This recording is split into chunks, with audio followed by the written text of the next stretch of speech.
Hey, good morning, and welcome to DC's Convergence. Before we start the actual recording, let's talk about how you used to feel about Convergence. So I'll be the first to say, and I'm like many people. Convergence is a much maligned series. See, it's funny. I loved it, even though I didn't understand 90% of it. I loved it. I loved Convergence because it was beautiful. I didn't understand it. It didn't make sense, but we also figured out why last time it didn't make sense because if you didn't read Earth 2, well, why the hell? The new 52 Earth 2 is the key to the whole damn thing. If you hadn't read that, you would not get all this. It wouldn't make sense. It's a battle royale book. Is basically what it boils down to. I mean, but some important things happened. But you have for years teased me. Oh yeah, I can't stand this book because I love Convergence. But I will say, I genuinely have a deeper appreciation for it now. After rereading it, after we did Future's End, Earth 2, and this. Can you say you like it? There are parts I really like about this book. But there's parts I'm still like, I've had a Convergence convert.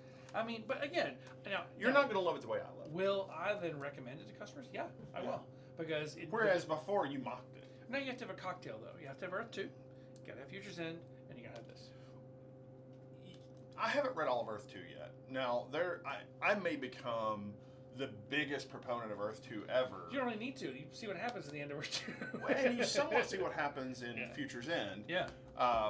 But we wanted to kind of prelude that Garin has hated Convergence. Oh, it was part of the event fatigue. And you're absolutely right. It was. For a lot of people, me included, it was one of those, I'm like, oh, Jesus. This is your event. This is your final event. This is your thing. But really, it wasn't the final. Multiversity was the final. And Multiversity is... Which we should be doing next week. That's next week, and it's weird and confusing. Anyway, so, let's get into this. Let's get into this. Yeah. Quickly. Because we got a thing we're going to do. Yeah. Hey guys, it's David. And it's Garin. And we're going to talk to you today about DC Comics Convergence. Now, technically speaking, this is the end of the New 52 branding. So we're going to call this New 52 part, I forget if it's 3 or 4 that we've recorded now. Part 4. Because we did part 5 now. Wow, it's been a lot of these. We've got more to come. Yeah, we got at least one more after this. Yeah. Well, we could probably do another 6 weeks worth of DC. Well, we have one after this, but then we have Rebirth. Right. That's its own beautiful, fantastic, wonderful thing. So let's start with this. I didn't like Convergence very much. In fact, kind of couldn't stand it. But the reality is, after rereading it and after fully understanding the reason for it, I really have an appreciation for it. I love it. This exploration we've done has given you a new appreciation. Right. Now, I'm going to tell you that this is where my love of superhero books went from a 7.5 to an 11. Like, on the scale of 1 to 10, I just was like, holy God, I love this. This is wonderful. Yeah. And this is really the jumping on point where I was having conversations with Stephen Stiles about Superman, and I was starting to embrace parts of the DC universe that I had never looked at before. Right. And Convergence confused the hell out of me. Oh, yeah. So much clearer and cleaner when I read back through it this time. But I think it is a much maligned event that is badly represented because it did some important things. So Convergence opens on this proto-planet that has a series of encapsulated cities that have been taken from different parts of the DC multiverse. Not just one universe, but the multiverse. And that's important because up until this point, in New 52 publications, since 2011, DC didn't have a multiverse. Right. DC had one single continuity created by Flashpoint that closed off all the other universes and collapsed everything down on... But it didn't. But it didn't really. It didn't really. All those multiverses had been collapsed for them. Right. It had been by basically Brainiac. Right. The ultimate Brainiac had been taking all these... Now this is a Brainiac that takes on many different forms, many different shapes, and over the years Brainiac has looked different in so many different types of comics, but this is the Brainiac planet. This is the Brainiac world. And it opens on Brainiac. Superman's been captured. Right. and it's Superman from the New 52. It's the 52. It's the Cal, the militant Cal. Has been captured, and he fights many different versions of Brainiac. Okay. I did not realize there were that many damn versions of Brainiac. Oh, my Lord, yes. Everything from the blonde Van Dyke wearing Brainiac all the way up into the big planet-sized thing that he fights in Futures End. Big giant head. So it opens on that, and they fight for basically an entire issue until Kal-El breaks free finally and realizes he's on this desolate planet that has this keeper named Telos. Not to be confused with Talos of Skyrim fame, but Telos. Which looked, and what I thought it was just a new representation of Brainiac. Right. But it's not. No, Telos, it turns out, is a sentient being that Brainiac has brainwashed and transformed into him. Yeah. And programmed him to be the keeper of this planet. Exactly. And he has powers to shape the planet. Right. And all these cities taken from moments in time throughout the DC multiverse contain heroes and villains and people, and the Bottle City of Kandor, right. And you see all of those things, and what Brainiac has commanded Telos to do is have them fight for superiority, and whichever culture, set of heroes, set of villains, whatever, wins out will then have the planet terraformed to replace their planet, and they will go on and live. Right. Now, there's some important cities. Oh, and by the way, this is one of my favorite things about this book. So, if you look toward the end, this is the graphic novel version of the really nice hardcover. Yeah. Right, so, if you look at the back, this is my favorite things, it gives you information on all the different multiverse points, all the what ifs, all the Elseworlds, everything's all in here. And it's showing you something really interesting. Basically, where they get all these stories from, now you can see where all the stories came from. Yeah. A lot of these are very achievable, inexpensive stories. Like 1 Million, Kingdom Come is here. You've got Batman, Dracula, Red Rain. Yeah. All these characters you see in the drones from Futures End were in it. Yeah. So there is Earth 2 version of the Crime Syndicate. Right. There is a whole who's who in this series. Yeah. Jonah Hex. Yeah, it's pretty cool.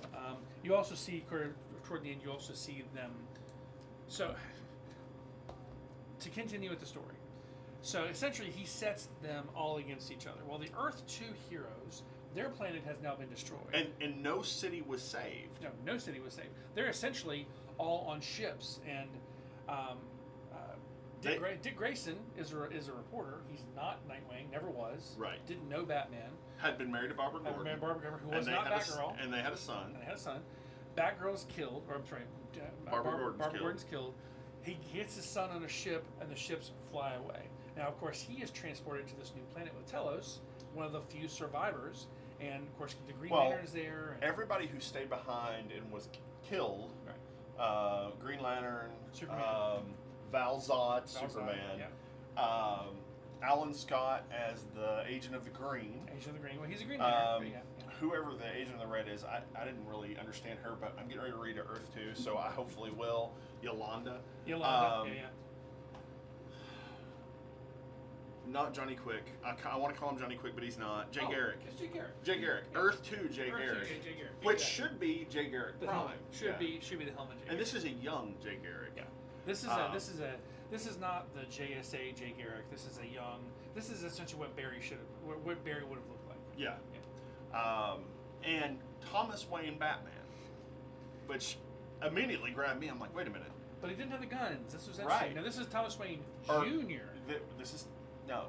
I thought this is Thomas. This is Thomas. Oh wow. Okay. And Huntress is a thing, and Bruce is dead. Bruce is dead.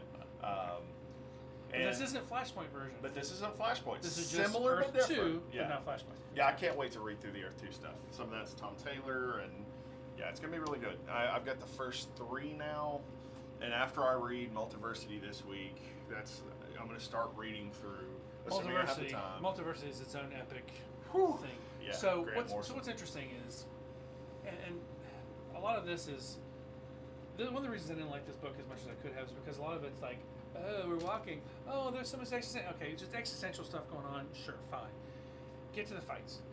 Well, Get to the battle and you wanted it to be a brawl book, and it wasn't a brawl book. It was a who's who of the DC universe. It really was. And if you were a many year lover of continuity from DC, and hated Flashpoint and hated the New 52, this was your jumping back on point. This was your place where you saw Barry from Crisis before he was dead. You saw Supergirl for Crisis before she was dead. You saw the Just Imagine, the Stan Lee Just Imagine version of the Justice League. And it actually says something about the man with imagination created it. Yes. Like, that is a serious nod to Stan Lee. You see all these different agents and worlds, and by the way, you also see them also multiversity, which is, and by the way, read multiversity after you do Convergence. Convergence first. Very Trust important. me, you're not gonna get some of this stuff. You're gonna be like, what the hell? Anyway, but then you of course see the evil versions. You see the CSA versions, the Crime Syndicate of America. You see the old versions, which have been destroyed, but now are back because this is part of the multiverse. Right. So you see all these really cool things about the multiverse. You see that Captain Carrot is in this. I mean, really fun stuff. A lot of the splash pages are really good, and they brought in Warlord and Demos, which I remember vaguely Warlord comics from way back in the day. Warlord was never really popular. No. Bringing Warlord back in, they gave us something really, really cool. And you kind of expected him to do something with it, but nothing. 10 years later, nothing happened. Yeah, there has been. Conan came back. And when Conan came back from Marvel, I think it started to make people think, well, maybe we can do Warlord, maybe we can do Cull, maybe we can do. So we may see. Except for Cull is part of. Well, anyway, but I mean, yeah, true. But I mean, there's more stuff that they can do. So we'll see kind of a comes Well, back. and instead we got Last God. Right. But you also may get, a Black Label version of Warlord. Yeah. So Scartardus. Yeah. Well, by the way, Sicardus. but we do have Warlord in Young Justice. Oh, really? Yeah, the Connor gets thrown into. Oh yeah. He gets I thrown remember you into talking about that. Yeah, so you see him briefly, but not that much. Demos is still around, and Warlord's still a thing, and he's like, "Hey, I'm from Earth too. Are they still doing chewing gum?" I mean, it's like it's little stuff. It's like, really, they still do that? So yeah. So ultimately, what Convergence did? Everybody throws down. Yes. Earth 2's heroes. Well, not everybody, but I mean, some are easily taken down. Like the Batman Beyond universe, where they're all turned into the robots from Brother Eye. Oh yeah, it goes down. They easily take people down. The fun part was watching Thomas Wayne die when all of the villains show up and Joker shows up and shoots Dick Grayson. Well, what's interesting is Thomas Wayne in this is using the Miracolo. Miracolo. Basically, he's using that stuff that gives him just a certain shot of power, and he's out. He knows he has to sacrifice. He's in his 60s. But he does find one of the universes where Batman is still alive in the Batcave. And Bruce and Thomas have a thing. And I think that's a Nightfall reality. Yeah. Where he's had his back broken. Bruce has had his back broken and he's returning. And there is a conversation between Earth 2 Thomas and whatever version of Batman that is. And you see in this Batcave, they all know who Nightwing is. They know who Dick is. He doesn't know them. He doesn't know Alfred. Alfred's like, oh yes, okay, well come on in. Yeah. What? And they borrow a Batmobile. Well, and Dick ends up kind of becoming a version of Batman. Yeah, Dick becomes a version of Nightwing / Batman. So they all throw down. Demos breaks Telos apart. Yeah. Tricks the Time Lords, the Lords of Time. Yeah. Which is Hourman and a whole bunch of other dudes. Wave Booster Rider, Booster Gold's in there. And I can see through all continuity. I can do all this, that, and the other. And he finds out that Brainiac is captured in the planet. Yeah.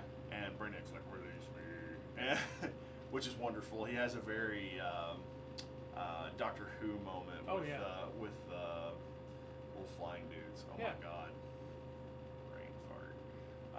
Daleks.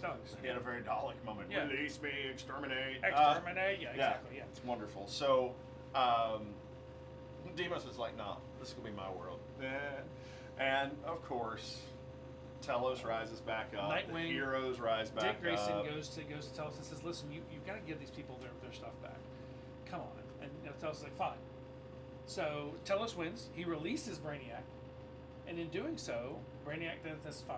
And you find out that Brainiac's kind of the victim of all of this. Well, Brainiac is his own victim. Right, because himself. of Kolu Yeah. disappearing. Right, because which, his home planet. which is not dealt with until Metal. Right. It isn't, because, but after that, that's when we have Legion of Superheroes return. Right. At Brainiac 5. Yeah. So basically, it's all connected, man. It's all connected. And actually, it's well done.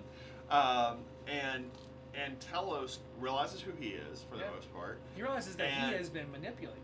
And he puts the cities back into the time stream. Okay. Barry from Crisis goes back to his death. Kara from Crisis goes back to her death. All of the pieces of the multiverse are put back, except for... There's one little scene, we talked about this earlier, there's one little scene where you see Superman, Lois, and a baby boy. That's the first time you see Which I maintain is when Superman Prime was put back on Earth. Well, he was already there. When you read Rebirth, you realize he had been there the whole time. He had been there the whole time because of the events of Convergence. Well, yeah, because of the events of Convergence. But also because he'd been manipulated by Dr. Manhattan. Which, that means that they built Doomsday Clock out of... Yeah, Doomsday Clock essentially starts right here. Yeah. So, So Telos puts them all back. Here's the most important part, though. This is the thing, and when I first read this is all I got out of it. When the first thing of Convergence, I was like, oh man, this whole thing was just to give us Earth 2 again. Who cares about Earth 2? But you read Multiversity now, then you understand. Yeah. What's interesting is, so the Earth 2, all the people who did survive are on ships. The ships, well, in the original continuity, which is reflected in Futures End, they land on Earth 1. Right. They're being followed by the parademons from Apocalypse. Right. This huge multiversal event happens that kicks off Futures End because Brother Eye's booted. Right. Convergence prevents that reality. Right. Because instead of those ships going through the dimension with Mr. Terrific, they actually land on New Earth 2. Right. And by the way, it's called New Earth 2 because Alan Scott has the power of the green. Once Telos is gone and once Brainiac is gone, the green of the planet returns. Yeah, and he basically and rebuilds. And they bring back Earth. Yeah. It's a pretty great story. If you haven't read this, please do. It shows you all these really cool parts of they show you the Gotham by Gaslight universe. They show you several times. Yeah, I mean they really do. This was a neat series. If you haven't read it, please do. It's pretty great. But yeah, Convergence has a new meaning for me. It really does. Yeah. I mean that. So. And I'm vindicated a little bit that something that I've loved all along, now you'll tolerate. Yeah. So. Next week we'll be doing Multiversity. Yes. And then that rolls us into the DC Universe Rebirth, or DC Universe issue 1, which will then roll us into the events of Rebirth. And I figure we probably get another 3 or 4 weeks of this. Yeah, which should get us 2 new comics. Because we pick back up at some point during Rebirth. Yeah. Maybe right after Rebirth. Yeah. Well, we're gonna do some rehash. Some stuff we've already talked about. Us rereading Metal, us rereading Doomsday Clock's not gonna hurt us at all. And there's probably another event in there that I'm just not. Because we do have another Metal coming. We have Dark Knights. We have Death Metal coming. Yeah. So, and we're already seeing issues. We're already seeing new things for this. We see Swamp Thing on fire, and we have possibly Nightwing replacing Batman in this. So I will say this: I don't know that they did anything with Earth 2 post Earth 2 coming back together. I don't think we've touched Earth 2 since. We have Flash Forward. Oh. Flash Forward does touch on that Earth. Okay. So. All right, guys. Well, thank you so much for listening and watching. We really appreciate you, and we're going to go do a really cool thing that